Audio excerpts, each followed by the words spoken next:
हम सभी जनपद बलिया और आजमगढ़ मंडल की तरफ से प्रतिभाग कर रहे हैं। हम सभी प्रतिभागियों के द्वारा आज एक होली गीत सुनाया जाएगा, जो कि बसंत पंचमी के दिन से गाना प्रारंभ हम लोग कर देते हैं।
जब बहे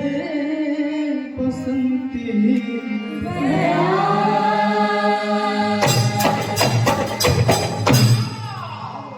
बहे पुरवैया के लहरा हो गोरी सोहे अंगना, बहे पुरवैया के लहरा हो गोरी सोहे अंगना,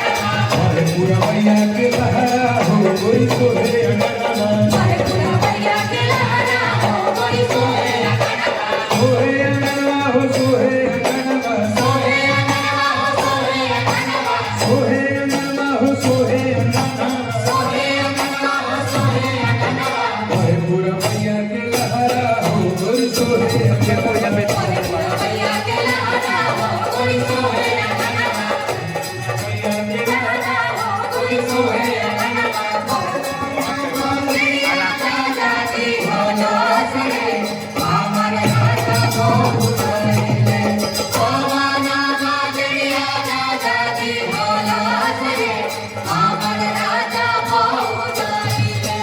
पवना गाजरिया जाती हो नासरे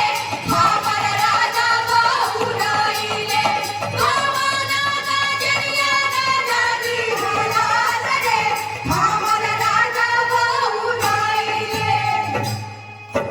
कौना घर में आना जाना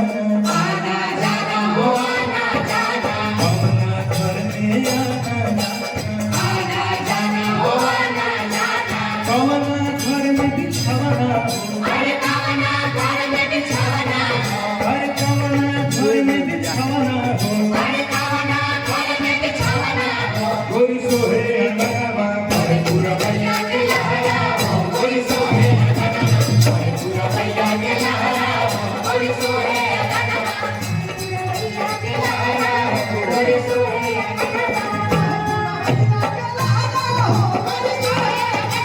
बहे पुरवैया के लहरा हो गोरी सोहे अंगना।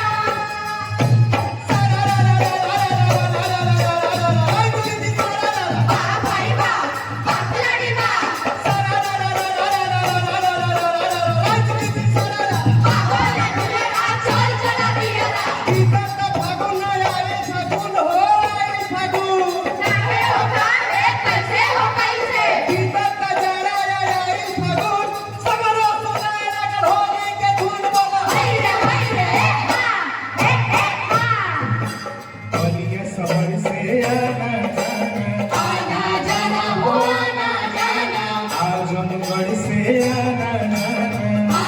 जाना हो आना जाना, बलिया शहर से आना जाना, आजमगढ़ से आना जाना, बलिया शहर से आना